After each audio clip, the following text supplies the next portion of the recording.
Welcome back, folks. It's been about a week since I've uploaded a video. I very much apologise. I'm going to Thailand in 3 days' time for 4 months to train MMA, to train wrestling, to fight out there a few times. So stay tuned for that. Go watch the vlogs on the second channel if you're wanting to keep up with what I'm doing. But if not, if you're here for the MMA news reaction videos, the predictions, the content, everything that I provide over here, then we're going to get into that right now. Today, we're talking about Dricus Du Plessis versus Strickland. Now, can I just say, folks, this matchup, okay, I'm so happy it's been made, because this is the matchup that needed to be made. Like, realistically, it's so stupid how anybody thought Khamzat Chimaev would deserve a title shot after beating a welterweight at 185. Barely, can I say. If there was a few more rounds in that fight, Usman would have gotten it done. I've spoken about that in a previous video. However, you don't beat Darren Till, Brunson, Whittaker. Robert Whittaker hasn't lost to anybody in the middleweight division except Izzy, right? If you think about it like this, and, arguably he lost to Romero, but, that's not the point right now. The point is, apart from Izzy, Whittaker is like the Max Holloway of the middleweight division. Arguably, like, one of the top 10 pound for pounds in the world. If Izzy wasn't there, that's the thing. He'd be top 5 pound for pound if Izzy wasn't in the division. And the fact that Du Plessis went out there and actually won round 1 against Whittaker with that hip toss at the end of the round, landing big shots, and then going out there and finishing him in the second round by TKO, just making him shell up and curl up. It's very weird how, everyone was doubting Du Plessis going into that fight, and I absolutely said, I think Du Plessis has Whittaker's number just because he's such a big giga chad of a human. He just can walk him down, take big shots, and I feel like he'll just catch him. And I was so unsure. I just had a feeling Du Plessis would win. I never made an official prediction, but I remember watching it and thinking, wow, okay, this is big. Obviously, just an incredible fight it was. I feel so gutted for Whittaker though, but I think Whittaker will get back on the horse. Give Whittaker like maybe Cannonier again, Cannonier Whittaker 2, something like that. That'd be pretty good, pretty interesting. Because their first fight was good, and also Cannonier hurt Whittaker in the last round with a head kick, I think it was, something like that. But I want to say this, folks. Order has been restored, and I'm very happy, because this is what should have always been the case. You don't beat Whittaker and not get a title shot. Like, you do not beat Robert fucking Whittaker and get disregarded. And, Du Plessis may only have like a few 100,000 Instagram followers, but he's a very big name in MMA just because of the rivalry with Israel Adesanya. I mean, you guys have seen how many views those videos have gotten made speaking about Du Plessis and Izzy, and it's not really, and it's a lot of it is South Africans in the comments, speaking about, like, saying thank you to me, if you guys remember that time, if you were around. He does carry value, and I think Du Plessis as champion, the South Africans will massively get behind him, and it would be incredible. However, Strickland is actually, in my opinion, a really difficult matchup for Du Plessis, and not in terms of like he's the danger aspect, just in terms of being able to actually go out there and get the job done. And this is what I think, okay? And I think this is a pretty basic prediction. However, I'm gonna put it out there, and it comes down to this, realistically, in my opinion, right? Strickland is an expert at walking forward and staying composed, okay? And we've seen this. I mean, he's a volume puncher. He'll tell you himself on his podcast. His podcast is hilarious with Chris Curtis. He says, "Oh, I'm a volume guy. I don't necessarily have knockout power," or so we've seen. I'm going to give you a few examples here. Cannonier was somewhat walking Strickland down, and he was landing.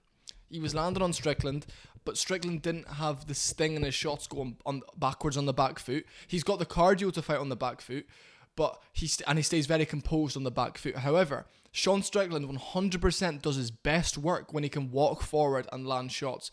For example, when he's walking down Izzy, he dropped Izzy in the first round. That's unheard of. Bear in mind, Izzy's style of fighting plays into why Strickland was so successful in that fight. Izzy's a very... Izzy's not a pussy, but he's a very point fighter, a very scared fighter, I feel. Doesn't want to be in a knock too much, which is fair enough, I suppose. If you're that high level of a striker and you can go out there and make it easy for yourself, but boring, why wouldn't you do it? It's not nice for us fans, but it's, get your money, Izzy. I mean, it's not like you're ever going to get a performance bonus, but I suppose you don't need 50,000, Give it to someone who's amazing, like Max Holloway, please. I want to say this. Walking Izzy down, no resistance, he can just play with you, and he stays so composed while being shot at. He does, because he spars so much. He's just adapted the shoulder roll Philly shell style so well into MMA with MMA gloves, and he's become accustomed to checking leg kicks. Now, I predicted Izzy to beat him just based on leg kicks, because when we seen him against Abu Magomedov, Strickland was chewing up his legs, but maybe just Strickland was anticipating a takedown or something like this, so he didn't expect his legs to be chewed up, and it's a really difficult fight. But what I think Dricus could very well do is walk him down and keep on him. However, does Dricus Du Plessis have the technical ability to be able to walk Strickland down and not get countered with like a slip left hook or a straight right to the body? And maybe if you're not gonna knock out Du Plessis, you just have to wail on him, wear on him. And will Du Plessis come out there and try grapple and make an MMA fight? I think he will. I think Du Plessis will come up, try hold him against the cage if he needs to the body. Don't let Strickland get any momentum. He's such a momentum-based fighter, the same way a boxer would be. Like, if you ever...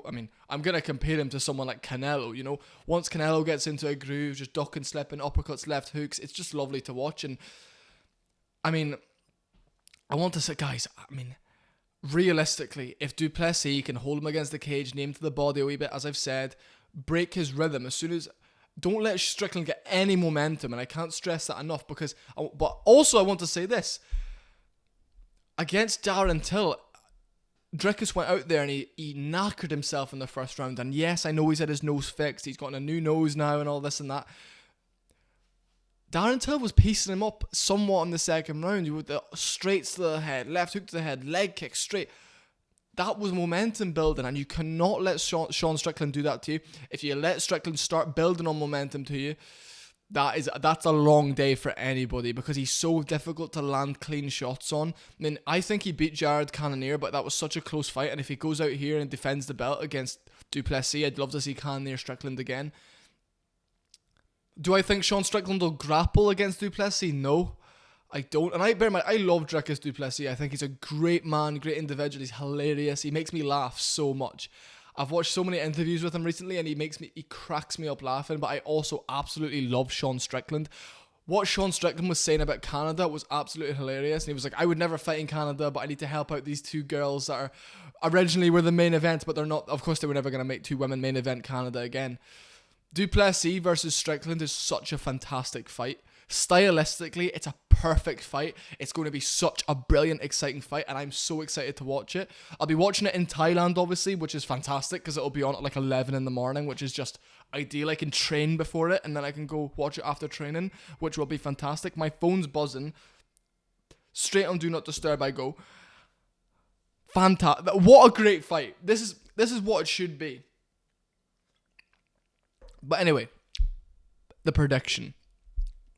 I'm going to make another prediction closer to the night of the fight, but this is my initial thoughts. I'm going to say it. And this is, it hurts me to say this actually. But I love Sean Strickland, and I love both these men. I'd love it to be a draw. I'd love it to be a draw because I love both guys. I think Sean Strickland gets it done. I think Sean Strickland beats him. I think by decision, most likely. 3-2, something like this. I think Du Plessis goes out there, he mixes it up. Strickland doesn't really find his groove in the first round. I think Du Plessis probably gets the first round and a half.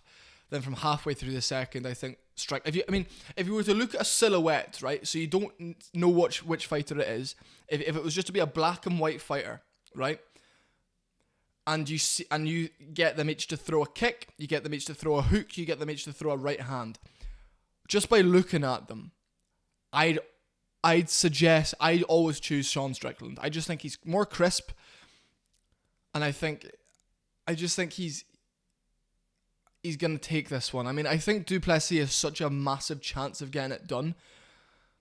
I'm leaning towards Strickland though, just by being more crisp and not necessarily taking too many big clean shots to the face from Du Plessis. You know, Du Plessis is kind of that guy that walks forward, he'll wail on you, he'll lean on you, he'll take you down, he'll make you get back up and lean on you again. But I just feel Sean Strickland will be finding that left hook consistently. The way Dricus stands with his hands far apart and he walks forward, every time he throws a straight, his chin isn't covered, and I feel, you know, when you throw a straight, you have your your shoulder up to your chin. You know, there's this. That's how Strickland would throw a straight compared to the way Dricus would, and I just think it's a very close fight. But I think Sean Strickland gets it done, and I think he starts piecing up Dricus a wee bit. Nothing too significant to where Dricus, maybe kind of like a Max Holloway-esque performance. You know, body shots against the cage, similar to how he did it with Calvin Kattar, but not nearly that level of destruction. I just feel like at middleweight you aren't able to replicate that, and I feel like Dricus is so tough, and I think maybe a doctor stoppage round 4 or something like that. I just feel like I can see Dricus maybe getting cut or his eye swelling up or something like a spanner being thrown in the works, and Strickland just taking full advantage of it, being like, "Oh hell yeah, man! I'm gonna hit you in the face where that cut is, man." You know, so it's just like, yeah, let me tell you a little something, dude.